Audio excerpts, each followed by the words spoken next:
Masayang balita mga Oferians, dahil sa mga requests at mga reaction, napagtanto namin na may kailangan tayong balikan. Kailangang maintindihan muna kung ano at paano nagsimula ang tao. Ito yung kauna-unahang video na aming ini-upload sa pagsisimula pa lang ng ating channel noon.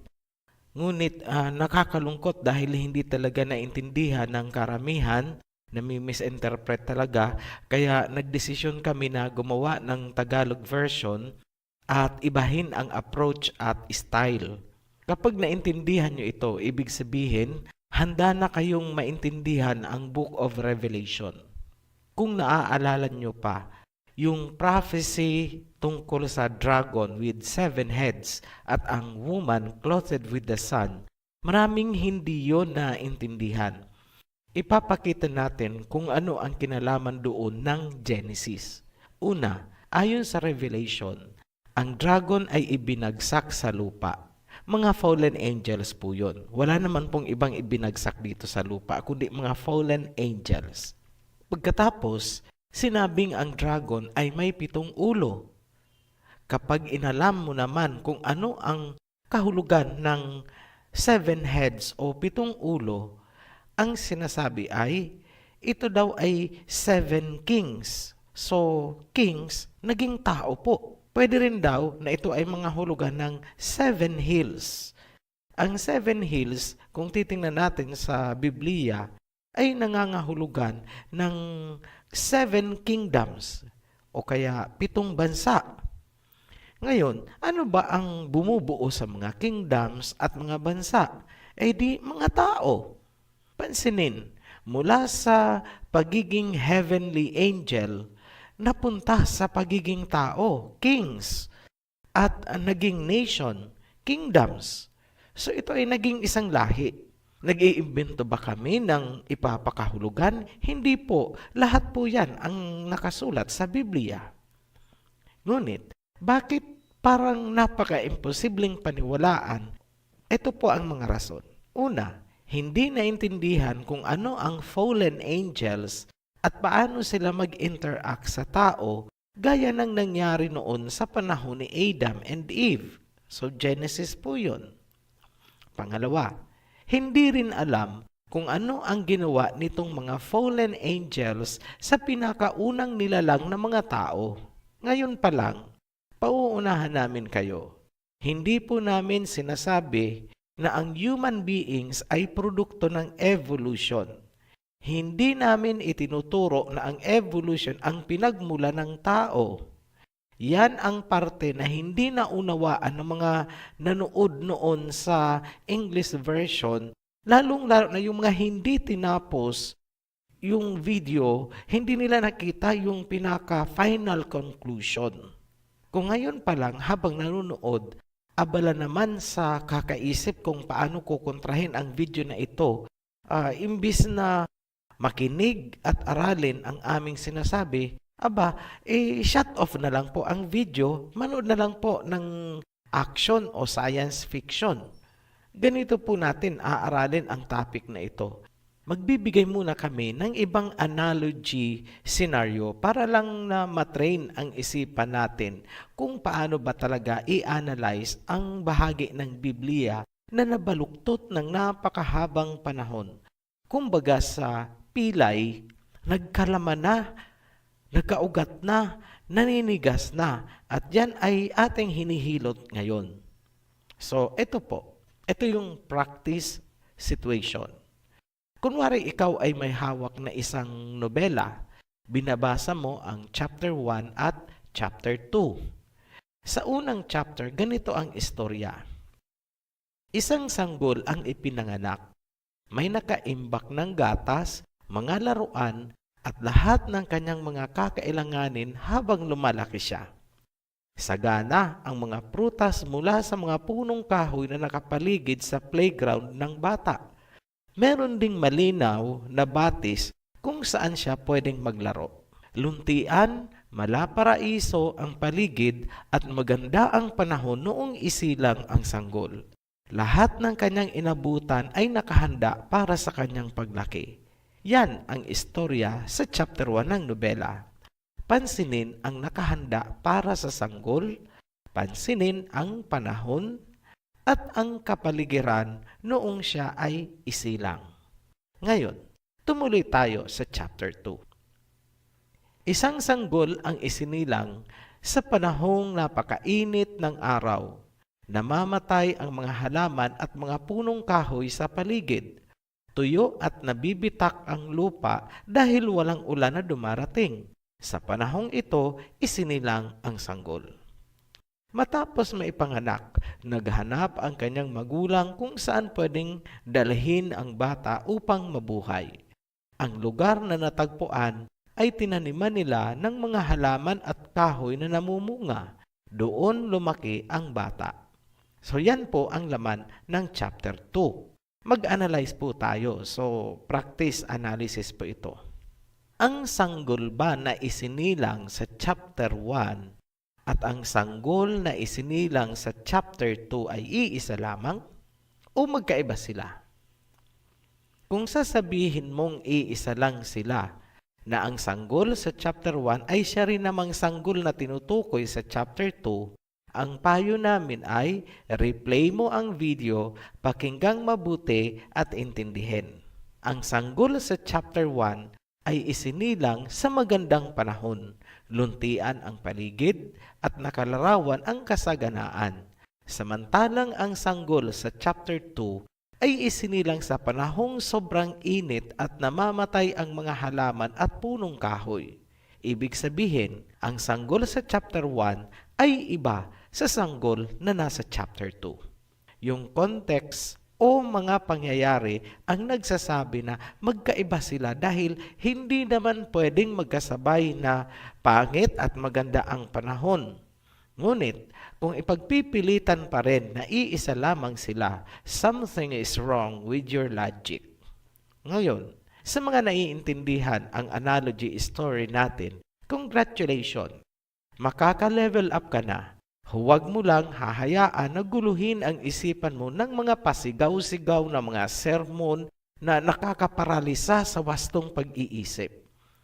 Ginagarantiya namin na ang mga kaalamang binibigay namin ay lahat nasa Biblia.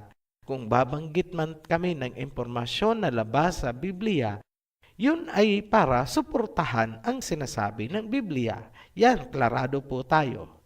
Ngayon, puntahan na natin ang Genesis para makita natin ang analogy ng kwento kanina. Paghahambingin natin ang chapter 1 and chapter 2 para patunayan na iba ang tao na tinutukoy sa chapter 1, iba yung nasa chapter 2. Hindi po sina Adam and Eve ang nasa chapter 1. Tingnan natin ang kapaligiran o environment.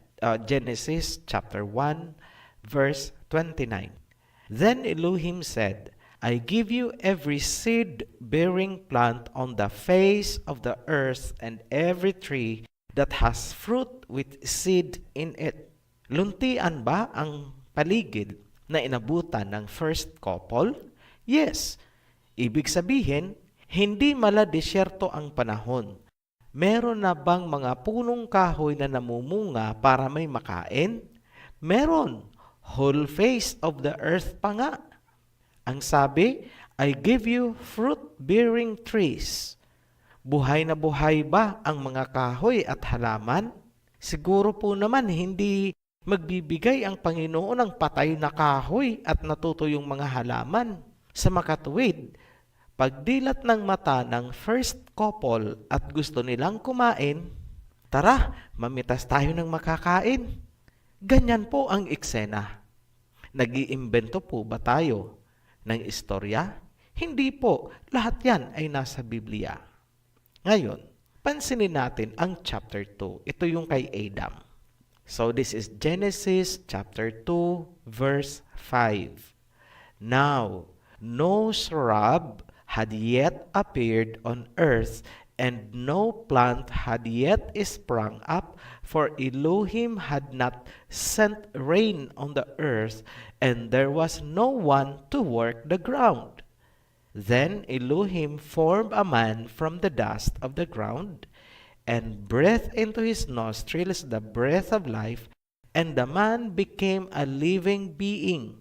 Now Elohim had planted a garden in the east in Eden, and there he put the man he formed. The Elohim made all kinds of trees grow out of the ground, trees that were pleasing to the eye and good for food.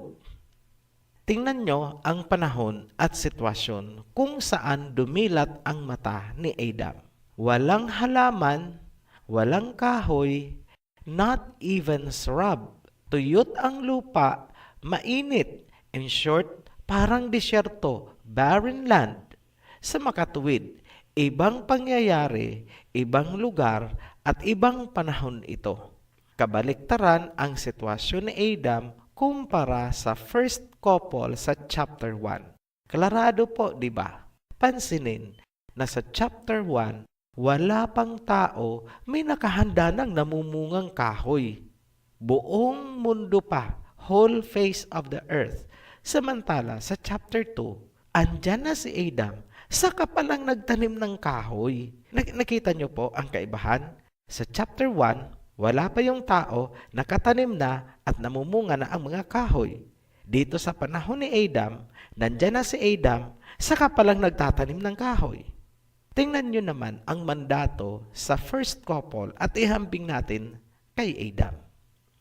Ang first couple ay inutusan na magpakarami, populate the world, kaya nga inihanda ang mga fruit-bearing trees in the whole face of the earth. Ibig sabihin, ang couple at ang kanyang mga anak ay pwedeng umikot buong mundo. Malaya silang mag-migrate kung saan nila gusto. May pagkain na inihanda para sa kanila. Go forth and multiply. Ganyan din po ba ang sitwasyon ni Adam at Eve sa chapter 2? Basahin natin. Verse 5. Now, no shrub had yet appeared on the earth, and no plant had yet sprung up, for Elohim had not sent rain on the earth, and there was no one to work the ground. So ano po yung expectation? Dapat may magtatrabaho sa lupa para magtumubo yung mga halaman. So, tama po ba ang interpretation natin na expected sina Adam na magtanim? So, tingnan natin sa verse 15. So, same chapter pa rin po tayo, Genesis chapter 2, verse 15. The Elohim took the man and put him in the garden of Eden to work it and take care of it. Klarado. Pansinin ang verse 5, walang halaman o anumang pananim dahil walang ulan at walang magtatrabaho ng lupa. Tapos, pagpasok ng verse 15, sinabi na inilagay daw doon si Adam upang magtrabaho, till the ground, work it, and take care of it. Malinaw, di ba? Ano siya dito? Gardener and caretaker. Yan, maliwanag na hindi si Adam ang nasa chapter 1 na sinabihan na go around the world and populate it. Hindi po siya yon dahil si Adam ay nakakulong sa garden. Doon lang siya mag-i-stay dahil siya ay magtatanim. Yan maliwanag na hindi si Adam ang nasa chapter 1. Kasi yung first couple doon ay mag-tour around the world para mag-populate. Samantalang si Adam ay hardinero at caretaker ng Garden of Eden. Maliwanag, di ba? Alam nyo, kaya nalilito kayo dahil sa mga doktrina. Ngayon, paano umentra sa eksena si Eva? Tingnan natin ang verse 18. So, Genesis chapter 2, verse 18. The Elohim said, "It is not good for the man to be alone. I will make a helper suitable for him." Ayan, klarado na naman na helper ang papel ni Eve. Hindi po lover. Huwag po i-romanticize ang istorya ni na Adam and Eve. Kung gardener si Adam at helper niya si Eve, ano pala ang magiging trabaho ni Eve? Di hardinera. Alangan naman na mangingisda si Eve. Punta po tayo sa verse 19. Now the Elohim had formed out of the ground all the wild animals and all the birds in the sky. He brought them to the man to see what he would name them. And whatever the man called each living creature, that was its name. May napansin po ba kayo? Ayon sa Genesis chapter 2, verse 19, na unang ginawa si Adam, sa huli ginawa ang mga hayop. Kabaliktaran po ito ng nasa chapter 1. Sa chapter 1, nauna po ginawa ang mga hayop. Pinakahuling ginawa ang tao. Yan, isa pang katibayan na ibang creation event ang chapter 1 at chapter 2 ng Genesis. Baliktad po. So, yung mga nagtuturo po na sinasabi nila na ang chapter 2 daw ay summary lang ng chapter 1 o parang inulit lang. Hindi po. Dahil magkaiba po ang impormasyon, nagkukontrahan po ang dalawa. Bago tayo lumayo, pansinin ang pagkakasunod-sunod. Sa chapter 1, unang ginawa ang mga halaman, sumunod ang mga hayop, huli ang tao. Pero sa chapter 2, una ang tao, sunod ang halaman, panghuli ang hayop. Yan po ang kaibahan ng chapter 1 at chapter 2 kung titingnan natin yung pagkakasunod-sunod. Kaya hindi po pwedeng sasabihin na ang chapter 1 at chapter 2 ay iisa lamang. Yung couple doon sa chapter 1, the first couple, hindi po yun si Adam and Eve. Check for yourself. Read your Bible. Yung sa chapter 1, sinabihan na go forth and multiply, magpakarami kayo sa balat ng lupa buong mundo. Kaya nga nilagyan ng fruit-bearing tree, whole face of the earth. Pero sa chapter 2, iba po. Hindi pwedeng umalis sina Adam and Eve sa garden, nakakulong lang sila doon at hindi sila pwedeng lumabas, secured. Paano namin nasabi? Kasi may mga responsibilidad sila. Maliban dyan, may perimeter fence ang garden, may gate na gwardyado ng angels. Ano ang responsibility ni Adam and Eve? Kailangan nilang linangin ang garden, caretaker sila, pangalawa, may mga animal silang dapat alagaan. So in short, gardener and zookeeper. Ngayon, ang purpose ba? Bakit ginawa si Adam and Eve ay para magpakarami? Hindi po. Hindi po natin binabaluktot ang Biblia. Pero tandaan na ang sinabihan na magpakarami ay ang first couple sa chapter 1. At napatunayan na natin na hindi yun sina Adam and Eve dahil sa mga magkakasalungat na pangyayari. Mahabang panahon ang agwat ng mga pangyayari sa pagitan ng chapter 1 at chapter 2. Ang mga pangyayaring yun ang missing link. Bakit nilikha sina Adam and Eve at bakit kailangan na ikulong muna sila sa isang secluded, restricted, protected zone na tinawag nating Garden of Eden. Maraming fragmented na information sa Biblia na kapag pinagsama-sama ay nagbibigay ng paliwanag para maintindihan kung ano ang naganap. At yan ay susuportahan din ng mga scientific findings. Tandaan na ginagamit natin ang science upang suportahan ang Bible. Don't get us wrong. Ang palatandaan ng malaking pangyayari ay makikita doon sa bungad ng chapter 2, kung saan inilarawan na sa panahon na ginawa si Adam ay walang ulan, natuyo ang lupa, walang mga halaman, walang mga punong kahoy. Ano ang mangyayari doon sa first batch ng tao na nilikha sa chapter 1? Mamamatay. Kung nakasecure sina Adam and Eve at hindi pwedeng lumabas, ibig bang sabihin may danger sa labas? May peligro ba? May epidemic ba na posibleng makakontaminate sa kanila? Kung titingnan kasi sa modernong pananaw, naka-protective isolation sina Adam. Gaya ng sinabi natin kanina, may mga fragmented na impormasyon, magkakawatak-watak na impormasyon na makakatulong sa atin para maunawaan ang mga pangyayari. Uunti-untiin natin yan habang nagpapatuloy ang series na ito. Muli po kaming nagpapasalamat sa inyong patuloy na pagtangkilik sa ating mga videos. Hanggang sa muli, be blessed, Ophirians.